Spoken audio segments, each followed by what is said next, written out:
The Emperor Rescued.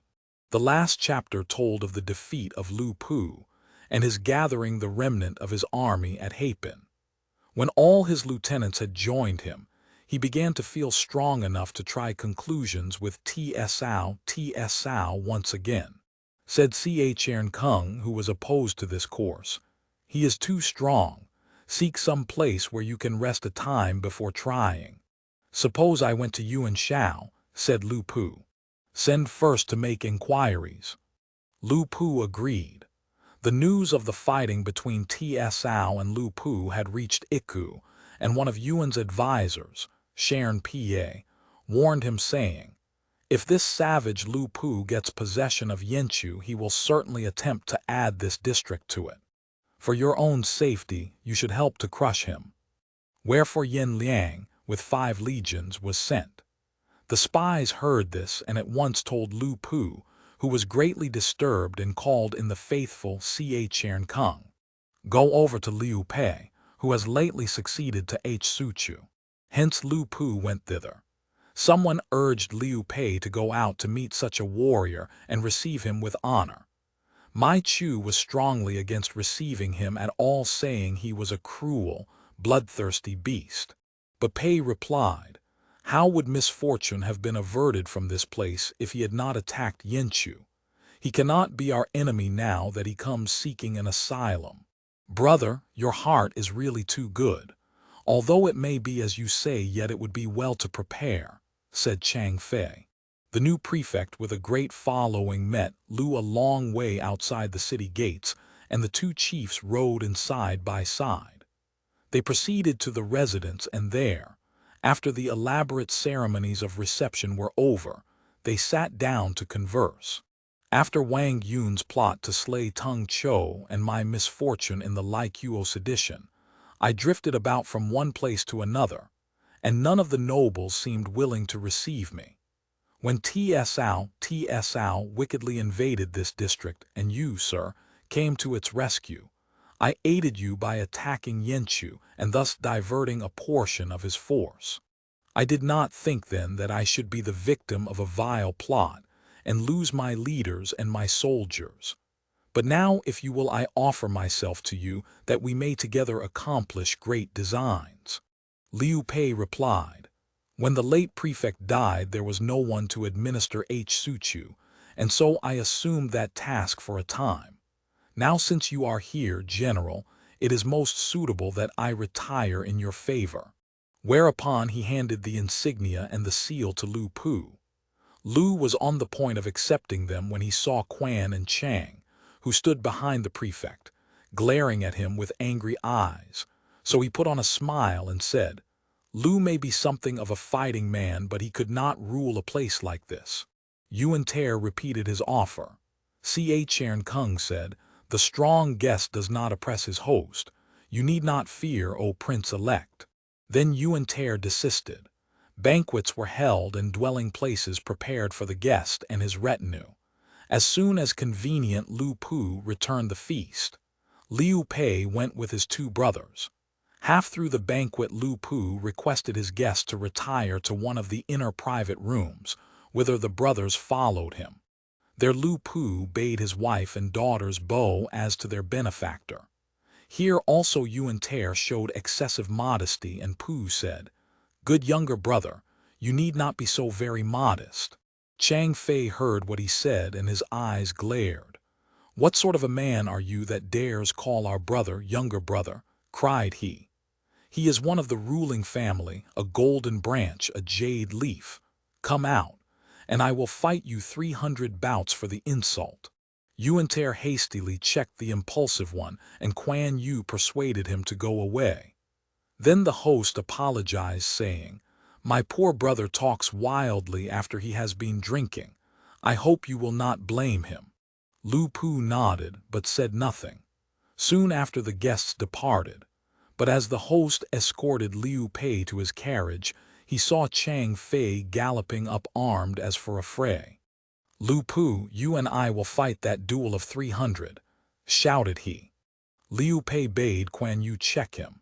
Next day Lu Pu came to take leave of his host. "You, O Prince, kindly received me, but I fear your brothers and I cannot agree, so I will seek some other asylum. General, if you go, my brother's fault becomes grave.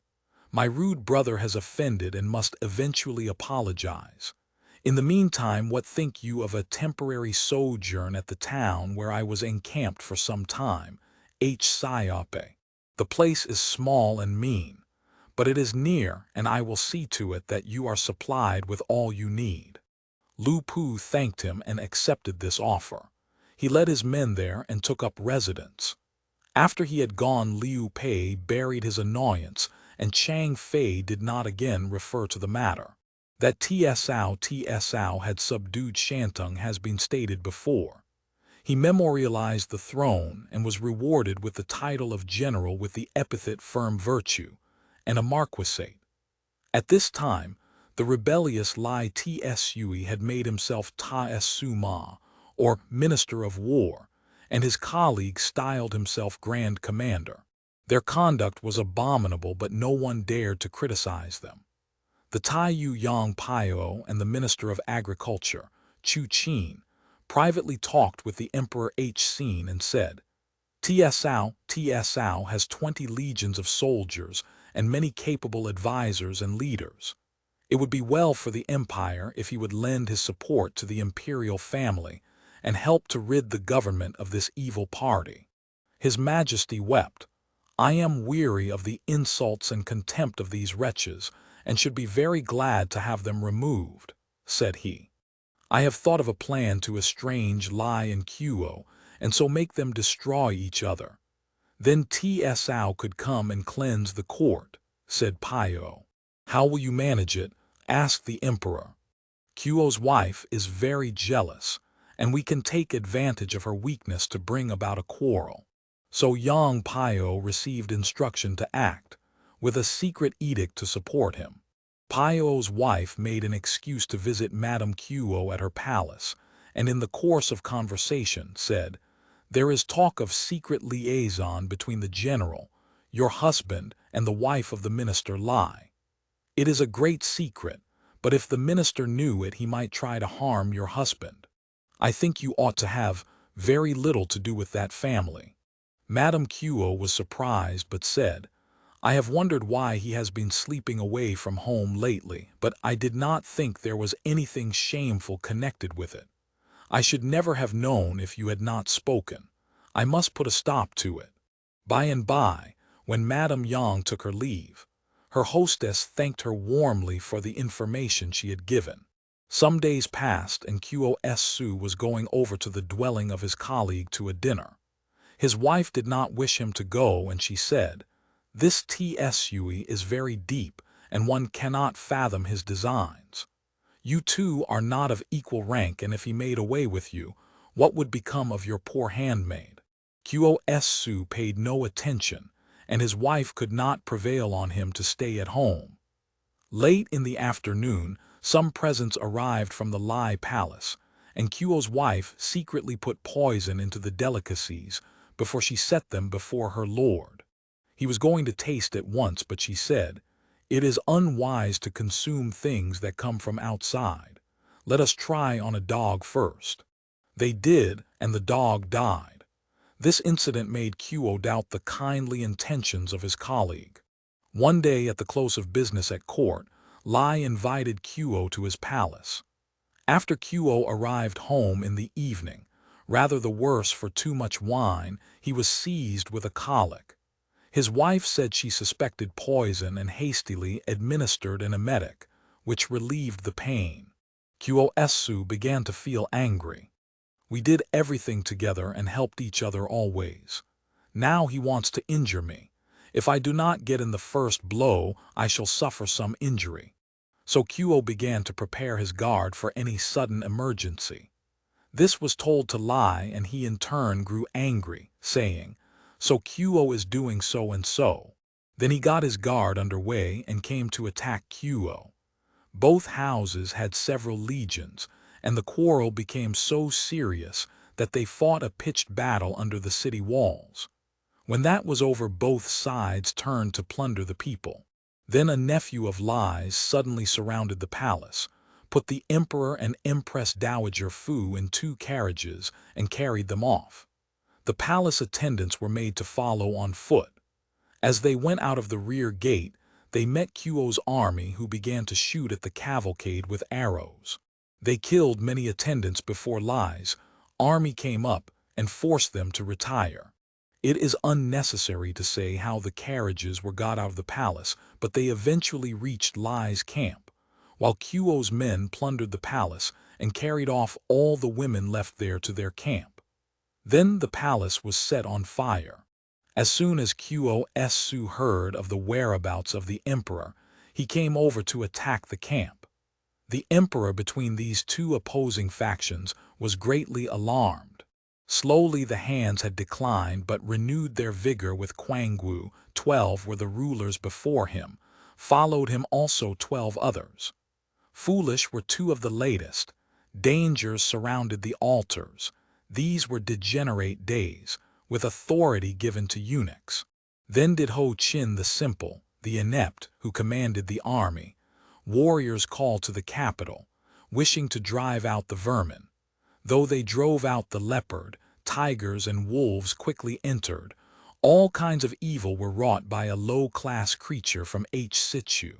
Wang Yun, honest of heart, beguiled this wretch with a woman, much desired of his henchmen, thus sowing seeds of dissension. Strife resulted, and peace no longer dwelt in the empire. No one suspected that Lai and Kuo would continue the evil, much to the sorrow of China, yet they strove for a trifle. Famine stalked in the palace, grief for the clashing of weapons. Why did the warriors strive? Why was the land thus partitioned? We had turned aside from the way appointed of heaven. Kings must ponder these things. Heavy the burden lies on them. Chiefest in all the realm, theirs is no common appointment. Should the king falter or fail, calamities fall on the people. The empire is drenched with their blood. Grisly ruin surrounds them. Steeped in sorrow and sad, read I the ancient records. Long is the tale of years. The tale of sorrow is longer. Wherefore he who would rule chiefly must exercise forethought. This and his keen-edged blade, these must suffice to maintain him. TsʻUi's army arrived, and Lai TsʻUi went out to give battle. Kuo's men had no success and retired. Then Lai TsʻUi removed the imperial captives to Meiwu with his nephew as jailer. Supplies were reduced, and famine showed itself on the faces of the eunuchs. The emperor sent to Lai to request 5 measures of rice and 5 sets of bullock bones for his attendants. Lai angrily replied, "The court gets food morning and evening. Why do they ask for more?" He sent putrid meat and rotten grain, and the emperor was very vexed at the new insult. Yang Pio counseled patience. "He is a base creature, but, under the present circumstances, your majesty must put up with it. You may not provoke him." The emperor bowed and was silent, but the tears fell on his garments. Suddenly someone came in with the tidings that a force of cavalry, their sabers glittering in the sun, was approaching to rescue them. Then they heard the gongs beat and the roll of the drums. The emperor sent to find out who it was, but it was TsʻUi, and the sadness fell again. Presently arose a great din, for Lai had gone out to do battle with Kuo, whom he abused by name. "I treated you well, and why did you try to kill me?" said Lai. "You are a rebel, why should I not slay you?" cried Kuo. "You call me rebel when I am guarding the emperor. You have abducted him. Do you call that guarding? Why so many words? Let us forego a battle and settle the matter in single combat, the winner to take the emperor and go." They too fought in front of their armies, but neither could prevail over the other. Then they saw Yang Pio come riding up to them, crying, "Rest a while, O commanders, for I have invited a party of officers to arrange a peace." Wherefore the 2 leaders retired to their camps. Soon Yang Pio, Sun Ch'in, and 80 other officials came up and went to Kuo's camp. They were all thrown into confinement. "We came with good intentions," they moaned, "and we are treated like this." TsʻUi has run off with the emperor, but I have got his officers, said Kuo. What does it mean? One has the emperor, the other his officers. What do you want? Said the peacemaker Yang Pio. Kuo lost patience and drew his sword, but a certain Yang Mai persuaded him not to slay the speaker. Then he released Yang Pio and Sun Chin, but kept the others in the camp. Here are we 2 officers of the throne, and we cannot help our lord. We have been born in vain, said Yang Pio. Throwing their arms about each other, they wept and fell swooning to the earth. Sun Chin went home, fell seriously ill and died. Thereafter the 2 adversaries fought every day for nearly 3 months, each losing many men. Now TsʻUi was irreligious and practiced magic. He often called witches to beat drums and summon spirits, even when in camp. TsʻUi used to remonstrate with him, but quite uselessly. A certain Yang Kai said to the emperor that TsʻUi, although a friend of lies, never seems to have lost the sense of loyalty to your majesty. Soon after TsʻUi himself arrived, the emperor sent away his attendants and said to him, weeping the while, "Can you not pity the hands and help me?" Chia prostrated himself, saying, "That is my dearest wish. But sire, say no more, let thy servant work out a plan." The emperor dried his tears, and soon TsʻUi came in. He wore a sword by his side and strode straight up to the emperor, whose face became the color of clay. Then he spoke.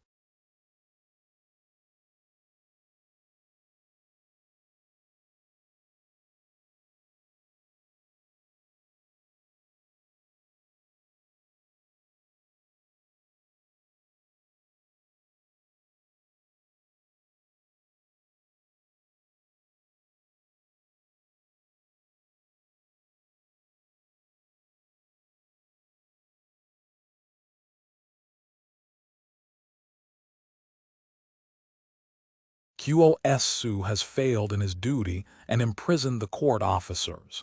He wished to slay your majesty, and you would have been captured but for me. The emperor joined his hands together in salute and thanked him. He went away. Before long Huangfu Lai entered, and the emperor, knowing him as a man of persuasive tongue, and that he came from the same district as Lai, bade him go to both factions to try to arrange peace. He accepted the mission and first went to Kuo, who said he was willing to release the officers if TsʻUi would restore the emperor to full liberty. He then went to the other side. To Lai he said, "Since I am a Xiliang man, the emperor and the officers have selected me to make peace between you and your adversary. He has consented to cease the quarrel. Will you agree to peace? I overthrew Luo. I have upheld the government for 4 years and have many great services to my credit, as all the world knows. That other fellow, that horse thief, has dared to seize the officers of state and to set himself up against me. I have sworn to slay him. Look around you. Do you not think my army large enough to break him?" "It does not follow," said Huangfu Lai. "In ancient days in Yuqing, I, proud of and confident in his archer's skill, gave no thought to gathering difficulties and so perished. Lately you yourself have seen the powerful Tung Chou betrayed by Luo, who had received many benefits at his hands. In no time his head was hanging over the gate. So you see, mere force is not enough to ensure safety. Now you are a general, with the axes and whips and all the symbols of rank and high office. Your descendants and all your clan occupy distinguished positions. You must confess that the state has rewarded you liberally. True, Kuo has seized the officers of state, but you have done the same to the most revered. Who is worse than the other?" Lai angrily drew his sword and shouted, "Did the Son of Heaven send you to mock and shame me?" But Yang Feng checked him. "TsʻUi is still alive," said he, "and to slay the imperial messenger would be giving him a popular excuse to raise an army against you, and all the nobles would join him." Others also persuaded Lai, and gradually his wrath cooled down. The messenger of peace was urged to go away, but he would not be satisfied with failure. He remained there and cried loudly, TsʻUi will not obey the emperor's command. He will kill his prince to set up himself. Humayo tried to shut his mouth, saying, do not utter such words. You will only bring hurt upon yourself. But Huangfu shrieked at him also. You also are an officer of state, and yet you even back up the rebel. When the prince is put to shame, the minister dies. If it be my lot to suffer death at the hands of TsʻUi, so be it. And he maintained a torrent of abuse. The emperor heard of the incident, called in Huangfu and sent him away to his own country. Now more than half TsʻUi's men were from Hsiling, and he had also the assistance of the Xiang, or tribes beyond the border. The story spread by Huangfu that TsʻUi was a rebel, and so were those who helped him, and that there would be a day of heavy reckoning, were readily believed, and the soldiers were much disturbed. TsʻUi sent one of his officers to arrest Huangfu, but the officer had a sense of right, and instead of carrying out his orders returned to say he could not be found. TsʻUi tried to work on the feelings of the barbarian tribes.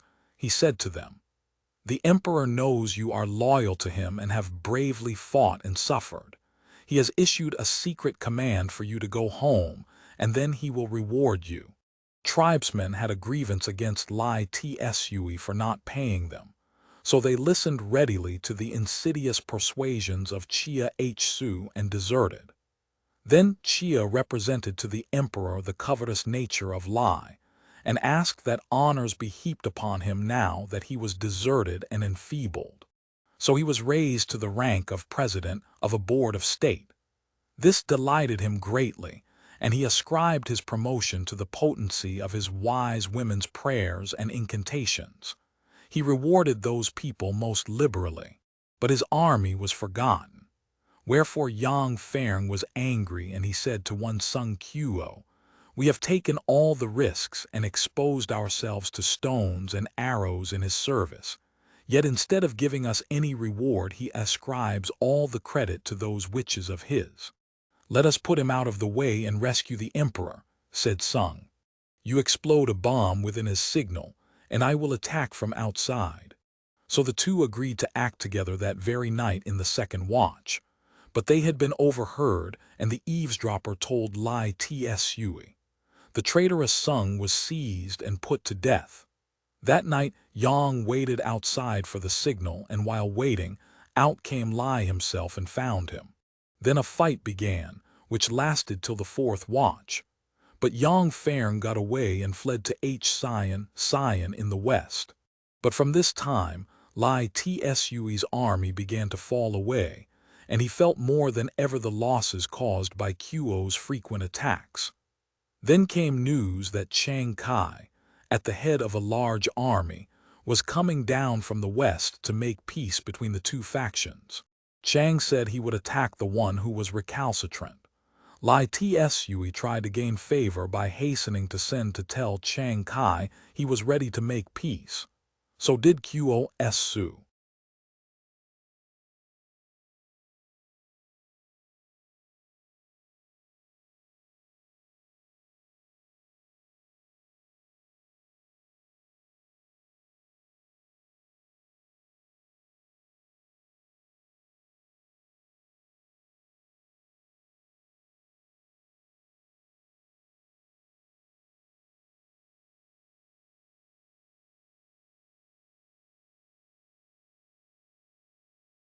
So the strife of the rival factions ended at last, and Chiang Kai memorialized asking the emperor to go to Hungnung near Luoyang.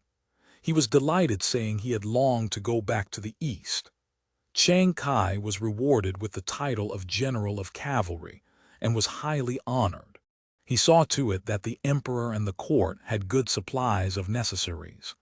Kuo-su set free all his captive officers, and TsʻUi prepared transport for the court to move to the east. He told off companies of his veterans to escort the cavalcade.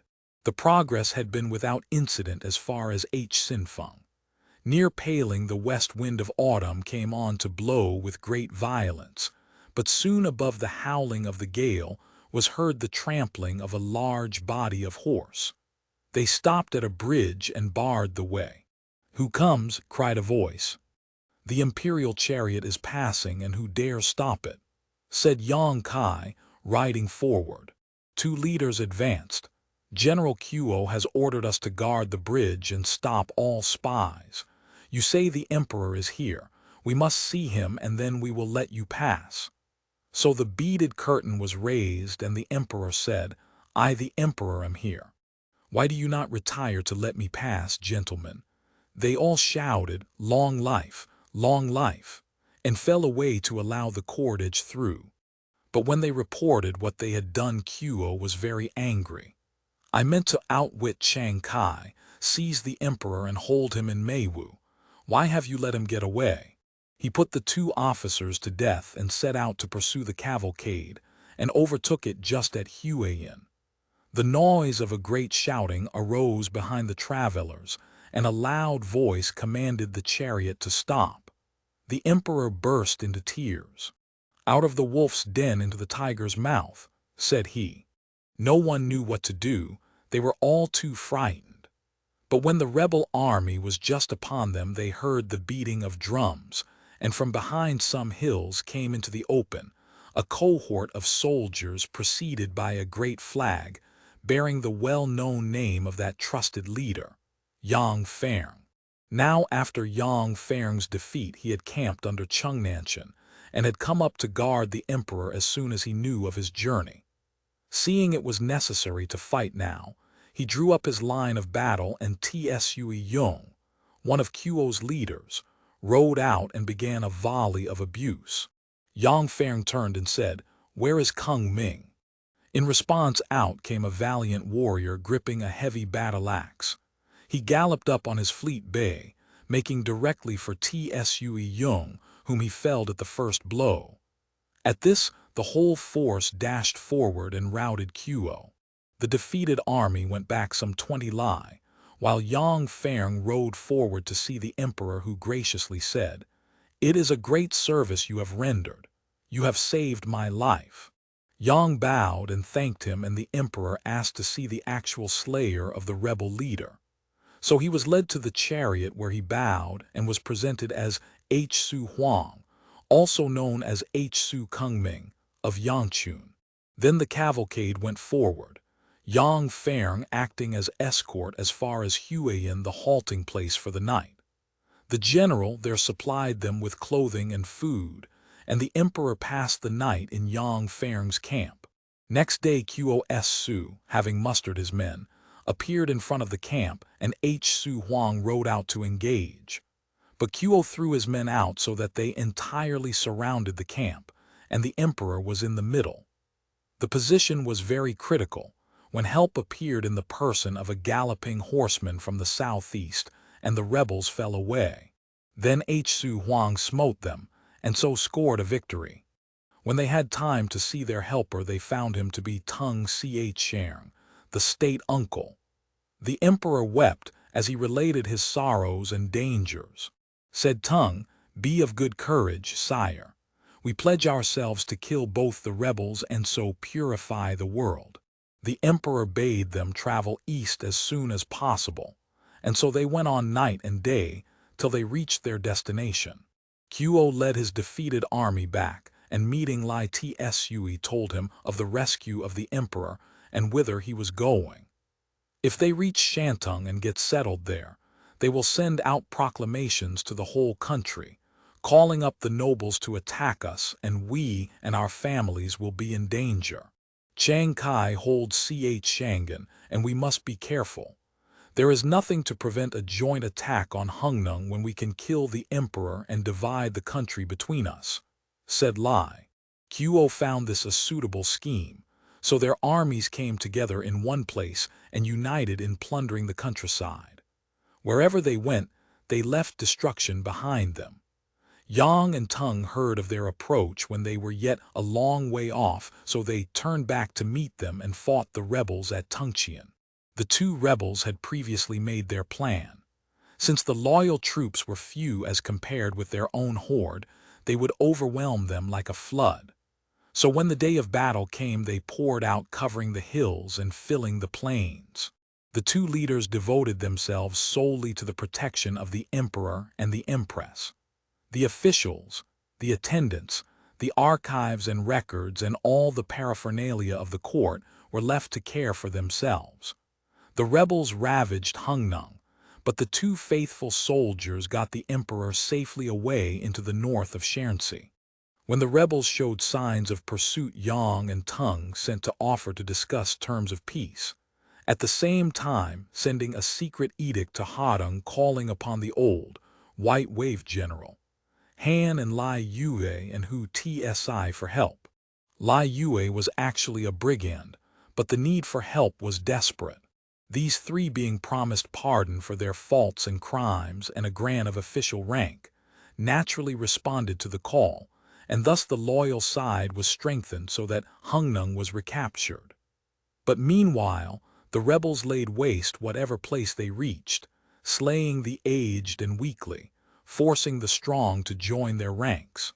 When going into a fight, they forced these people soldiers to the front, and they called them the dare-to-die soldiers. The rebel force was very strong. When Lai Yue, the late brigand, approached, Qo bade his men scatter clothing and valuables along the road. The late robbers could not resist the temptation, so a scramble began. The rebels fell upon the disordered ranks and did much damage. Yang and Tung could not save them, so they took the emperor away to the north. But the rebels pursued. Lai Yue said, "The danger is grave. I pray your majesty to mount a horse and go in advance." The emperor replied, "I cannot bear to abandon my officers." They wept and struggled on as best they could. Hu TsʻUi was killed in one attack. The enemy came very near, and the emperor left his carriage and went on foot to the river, where they sought a boat to ferry him to the other side. The weather was very cold, and the emperor and empress cuddled up close to each other, shivering. They reached the river, but the banks were too high, and they could not get down into the boat.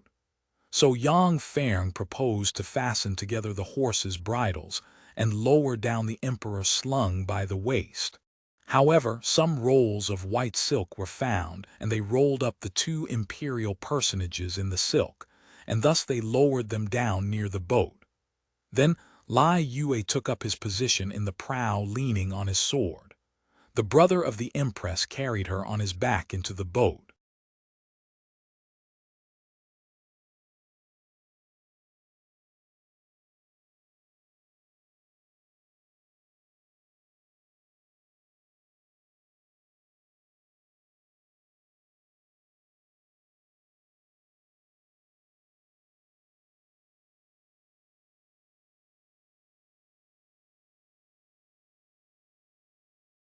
The boat was too small to carry everybody, and those unable to get on board clung to the cable. But Lai Yue cut them down and they fell into the water. They ferried over the emperor and then sent back the boat for the others. There was a great scramble to get on board, and they had to chop off the fingers and hands of those who persisted in clinging to the boat. The lamentation rose to the heavens. When they mustered on the farther bank, many were missing. Not a score of the emperor's suite were left. A bullock cart was found in which the emperor traveled to Taiyang. They had no food and at night sought shelter in a poor, tile-roofed house. The cottagers gave them some boiled millet, but it was too coarse to be swallowed. Next day, the emperor conferred titles on those who had protected him so far, and they pushed on. Soon 2 officers of rank came up with the cordage, and they bowed before His Majesty with many tears. They were Yang Pio and Han Yung. The emperor and empress lifted up their voices and wept with them. Said Han Yung to his colleague, "The rebels have confidence in my words. You stay as guard of the emperor, and I will take my life in my hands and try to bring about peace." After he had gone, the emperor rested for a time in Yang's camp, and then was requested to make Anisian the capital. But the town contained not a single lofty building, and the court lived in grass huts devoid even of doors. They surrounded these with a fence of thorns as a protection, and within this the emperor held council with his ministers. The soldiers camped round the fence. Liu and his fellow ruffians showed their true colors. They wielded the powers of the emperor as they wished, and officials who offended them were beaten or abused even in the presence of the emperor. They purposely provided thick wine and coarse food for the emperor's consumption. He struggled to swallow what they sent. Liu and Han Hsin joined in recommending to the throne the names of convicts, common soldiers, sorcerers, leeches, and such people who thus obtained official ranks. There were more than 200 of such people. As seals could not be engraved, pieces of metal were hammered into some sort of a shape. Now Han Yung went to see the two rebels who listened to him, and set free the officials and palace people. A famine occurred that same year, and people were reduced to eating grass from the roadside. Starving, they wandered hither and thither, but food and clothing were sent to the emperor from the surrounding districts, and the court began to enjoy a little repose. Tung Xiang and Yang Feng sent workmen to restore the palaces in Luoyang, with the intention of moving the court thither. Liu was opposed to this, and when argued with, that Luoyang was really the capital as opposed to the paltry town of Annie, and removal would be but reasonable, he wound up by saying, "You may get the court to remove, but I shall remain here." But when the consent of the emperor had been given, and a start made, Liu secretly sent to arrange with TsʻUi and Qo to capture him. However, this plot leaked out, and the escort so arranged as to prevent such a thing, and they pressed on to TsʻUi as rapidly as possible. Lai heard this, and without waiting for his colleagues to join him, set out to act alone. About the fourth watch, just as the cavalcade was passing TsʻUi, a voice was heard shouting, "Stop those carriages! Lai and Qo are here." This frightened the emperor greatly, and his terror increased when he saw the whole mountain side suddenly light up. The rebel party, erstwhile split in twain, to work their wicked, will now join again. How the Son of Heaven escaped this peril will be told in the next chapter.